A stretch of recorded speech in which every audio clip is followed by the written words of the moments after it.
అజయ్ కేవలం నా మిత్రుడు కాదు, నా కుటుంబ సభ్యుడితో సమానం. ఒకరికొకరం అన్ని పంచుకున్నాం.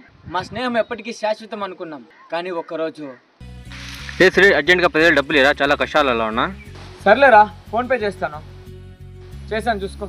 థ్యాంక్స్ రా, మళ్ళీ ఇచ్చేస్తాను. తన మాటను నమ్మాను.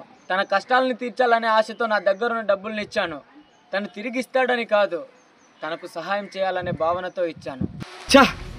ఏంటి అజయ్కి కాల్ చేస్తుంటే ఎత్తడం లేదు, మెసేజ్ చేస్తుంటే స్పందించడం లేదు. ఇంకోసారి కాల్ చేద్దాం. రే అజయ్, అదేరా, మన డబ్బులు ఇచ్చాను కదా, నాకు కొంచెం అవసరంగా ఉంది, ఇస్తావేమో అని. బిజీగా ఉన్నా, తర్వాత మాట్లాడుతూ వచ్చేవారు మిస్సా. వారం రోజులైంది, నెల రోజులైంది, 3 నెలలైంది, తన నెంబర్ రీచ్ అవ్వడం లేదు. నేను ఎన్ని కాల్ చేసినా, ఎన్ని మెసేజ్ చేసినా సమాధానం ఇవ్వడం లేదు. నాకెక్కడో తేడా కొడుతోంది.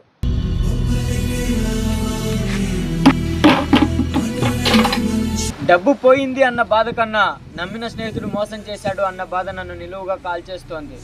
ఈ నొప్పి డబ్బుతో కొలిచేది కాదు, నమ్మిన స్నేహితుడు మోసం చేస్తే వచ్చేదాకా కలిసి ఉందామన్నావు కదరా, ఇప్పుడు వదిలేసి వెళ్ళిపోతున్నా. ఈ సంఘటన నాకు ఒక చేదు పాఠాన్ని నేర్పించింది. డబ్బు కోసం మిత్రులందరికీ మోసం చేసే వారికి చెప్తున్నాను, డబ్బు పోతే ఎప్పటికైనా తిరిగి సంపాదించుకోవచ్చు. కానీ మీ మిత్రునికి మీ పైన నమ్మకం పోతే అది ఎప్పటికీ తిరిగి సంపాదించుకోలేరు. ఆలోచించుకోండి.